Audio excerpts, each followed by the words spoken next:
Dá-me um coração igual ao teu, meu mestre.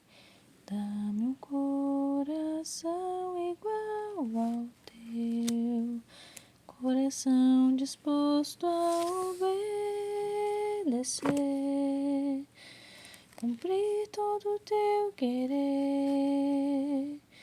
Dá-me um coração igual ao teu.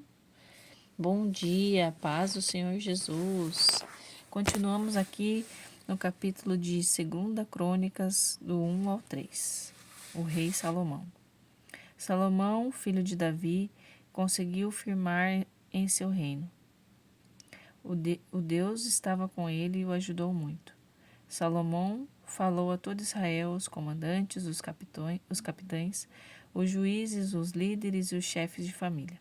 Salomão e todo o povo foram para Gibeon, onde estava a tenda do encontro de Moisés, o servo de Deus. Tinha feito no deserto, mas a arca de Deus estava em Jerusalém. Davi tinha levado a arca de Kiriat Jearim para o lugar especialmente preparado para ela, uma tenda em Jerusalém. Lá o altar de bronze que Bezalel, filho de Uri, filho de Ur, tinha feito, estava em Gibeon, diante do tabernáculo do Senhor. Salomão e toda a congregação consultaram ao Senhor. Salomão ofereceu sacrifício ao Senhor sobre o altar de bronze que estava diante da tenda do encontro. Ele ofereceu 1000 ofertas queimadas sobre o altar. Naquela noite, Deus apareceu a Salomão e disse: "O que você quer de mim? É só pedir." Salomão respondeu: "Foste muito generoso para com meu pai Davi e ainda me fizeste rei neste lugar. Agora cumpre as promessas feitas ao meu pai, pois me constituíste rei sobre um povo tão numeroso quanto o pó da terra. Pois isso, dá-me sabedoria e conhecimento em tudo que fizer com relação ao povo. Pois quem seria capaz de governar sozinho gente tão numerosa?" Deus respondeu a Salomão: "Já que é isso que você quer, e já não pediu riquezas e bens, fama ou a destruição dos seus inimigos, nem mesmo pediu longevidade, mas apenas sabedoria e conhecimento para governar bem o seu povo, o meu povo, sobre o qual o constituirei rei. Então receberá o que pediu, sabedoria e conhecimento, mas também acrescentarei riqueza, fama e bens, mais do que qualquer outro rei, antes ou depois de você." Salomão voltou a Gibeon, onde ficava a tenda do encontro, para Jerusalém e começou a governar sobre Israel. Salomão adquiriu muitos carros, cavalos, tinha 1400 carros e 12.000 cavalos. Ele o mantinha em estábulos distribuídos em várias cidades e também perto do rei em Jerusalém. O rei fez que a prata e o ouro fossem tão comuns em Jerusalém quanto as pedras e os cedros, como as figueiras das planícies. Seus cavalos eram trazidos do Egito e da Cilícia, especialmente importados pelos agentes do rei. Cada carro do Egito custava 7,2 kg de prata, e um cavalo 1,8 kg. Salomão os exportava para os reis dos hititas e os dos arameus. Construção do templo. Salomão determinou que se começasse a construção da casa da adoração em homenagem ao Senhor, o palácio real para si. Salomão nomeou 70.000 carregadores, 80.000 cortadores de pedra nas montanhas e 3.600 carregadores encarregados da obra. Em seguida, Salomão mandou uma mensagem a Hirão, rei de Tiro: "Mande-me cedros, como você enviou ao meu pai, quando construiu um palácio. Estou me preparando para construir a casa de adoração em homenagem ao Senhor, meu Deus, um santuário para queimar incenso aromático, apresentar o pão consagrado, oferecer ofertas queimadas de manhã e à tarde, no sábado, na lua nova e nas festas sagradas. Essa é a obrigação de Israel para sempre. A casa que estou construindo deve ser grande, pois o nosso Deus é maior que todos os deuses. Mas quem é capaz de construir uma estrutura assim? pois nem o céu nem mesmo o universo são capazes de contê-lo. E quem sou eu para construir uma casa adequada para Deus, a não ser para queimar incenso diante dele? Assim, preciso de sua ajuda.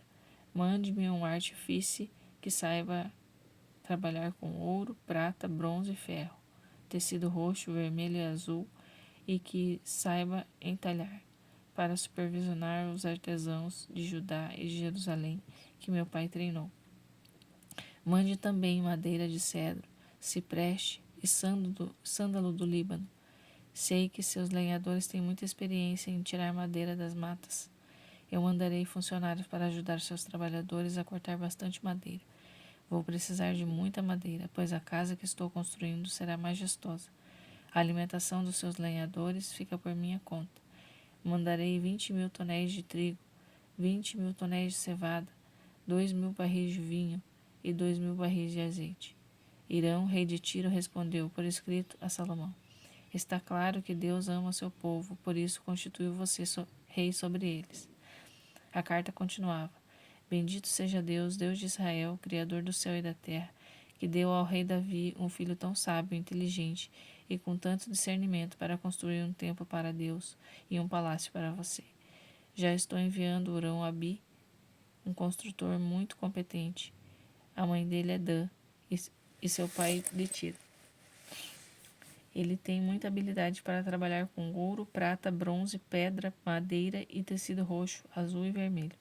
Também trabalha muito bem em entalhes. É competente para fazer desenhos com os seus desenhistas e arquitetos, e com os do seu pai Davi, meu senhor. Mande trigo, cevada e azeite e o vinho para os meus trabalhadores, como você falou. Tiraremos madeira necessária das matas do Líbano e vou providenciar que ela flutue até Jope. De lá você levará para Jerusalém. Salomão fez um levantamento de todos os estrangeiros que moravam em Israel, como seu pai tinha dito. Eram 150.600 estrangeiros. Ele nomeou 70.000 carregadores, 80.000 cortadores de pedra nas montanhas e 3.600 encarregados da equipe de trabalho. Finalmente, Salomão começou a construir a casa para Deus em Jerusalém. Era o Monte Moriá, no qual Deus tinha aparecido a Davi, seu pai. O local foi que Davi tinha determinado na eira de Araúna, o Jebuseu, e começou a construção do segundo dia do mês 4 do seu reinado.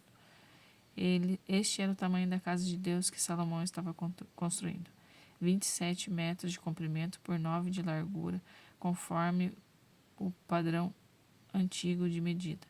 O pórtico da entrada tinha 9 metros de altura, e a largura da construção era a mesma, 9 metros. O interior era revestido de ouro puro. Salomão revestiu a entrada principal com cipreste folhado com ouro puro, com desenhos entalhados de palmas e correntes. Ornamentou o prédio com pedras preciosas e ouro de Parvaim. Revestiu tudo com ouro, vigas e batente. As portas, as paredes eram entalhadas com figuras de querubins. Fez o lugar santíssimo de 9 metros de largura, 9 metros de comprimento e 9 metros de altura. Revestiu seu interior com 21 toneladas de ouro. Os pregos também eram de ouro, pesavam 600 gramas. As salas superiores também foram revestidas de ouro. Esculpiu para o lugar santíssimo e revestiu de ouro os querubins, enormes figuras que parecia anjo. Os dois juntos, com asas abertas, mediam 9 metros. Cada asa media 2 metros e 25 centímetros. E elas se estendiam uma parte à outra, e ficavam de pé, de frente para o pátio principal. Decorou a cortina azul, roxo, vermelho e linho fino. Desenhou naquela querubins. Levantou 2 enormes colunas de 16 metros cada. Em cima delas havia um capitel de 2 metros e 25 centímetros de altura. No topo dela, a coluna foi enfeitada com correntes em forma de colar, e nelas estavam penduradas 200 romãs. Pôs as colunas na entrada do templo de um lado direito do lado esquerdo, e a outra direita recebeu o nome de Jaquim, segurança, e a da esquerda, Boaz, estabilidade. Atos 21. A visita durou vários dias, e um profeta da Judéia, chamado Ágapo, veio nos ver. Ele encaminhou-se diretamente para Paulo. Pegando o cinto dele num gesto dramático, agarrou-se, mãos e pés, e disse: Isto é que o Espírito Santo diz: os judeus de Jerusalém irão prender o homem quem o cinto pertence. Dessa maneira, e vão entregá-lo a muitos pagãos maus. Quando ouvimos isso, todos nós imploramos a Paulo que deixasse de ser teimoso e desistisse da viagem de Jerusalém. Mas ele foi irredutível. Por que tudo isso? Por que todo esse drama, tornando as coisas mais difíceis para mim? Vocês não me entendem? A questão não é não fazer a mim em Jerusalém, se vão me prender ou me matar, mas o que o Senhor irá fazer por meio da minha obediência. Não conseguem ver isso? Percebendo que era inútil insistir, desistimos. Está nas mãos de Deus. O Senhor seja feita a sua vontade. Isso aconteceu um pouco antes de pegarmos a bagagem para ir para Jerusalém. Alguns dos discípulos de Cesareia foram conosco e nos levaram para casa em Minasson, que nos recebeu calorosamente como hóspedes. Natural de Chipre, ele era o grupo dos discípulos mais antigos. Jerusalém. Em Jerusalém, nossos amigos nos receberam de braços abertos. Com muita alegria, logo na manhã fomos levar Paulo para ver Tiago. Todos os líderes da igreja estavam lá. Depois das saudações e conversar um pouco, Paulo contou um detalhe, o que Deus tinha feito entre os não-judeus pelo seu ministério. Eles ouviram com prazer e deram glória a Deus. Eles já tinham uma história para contar. Vejam o que está acontecendo. Aqui, milhares e milhares de judeus consagrados a Deus passam a crer em Jesus. Mas há também um problema. Eles estão mais zelosos do que nunca em observar as leis de Moisés e ouviram dizer que vocês aconselham esses judeus que vivem cercados por essa gente de outros povos a se afastar de Moisés, afirmando que não precisam circuncidar os filhos nem guardar as tradições. Isso desagradou muito a todos eles. Estamos preocupados com o que poderá acontecer quando descobrirem que você está na cidade. Isso vai dar problemas. Aqui está o nosso conselho. 4 homens do nosso grupo fizeram um voto que envolve purificação de rituais, mas não tem dinheiro para pagar as despesas. Junte-se a esses homens em seus votos e pague as despesas deles. Assim, todos vão ficar convencidos de que não é verdade nos boatos que circulam a seu respeito e que você está de fato zeloso com as leis de Moisés. Ao fazer esse pedido, não estamos voltando atrás no acordo sobre os não-judeus convertidos. Tudo que escrevemos naquela carta está de pé, a saber, cuidado em não se envolver em nenhum tipo de idolatria, em servir comida ofensiva aos judeus cristãos, como é o caso de sangue na carne ritualmente impura, em guardar a pureza moral no sexo e no casamento. Paulo concordou. Juntou-se a eles em seus votos e pagou as despesas deles.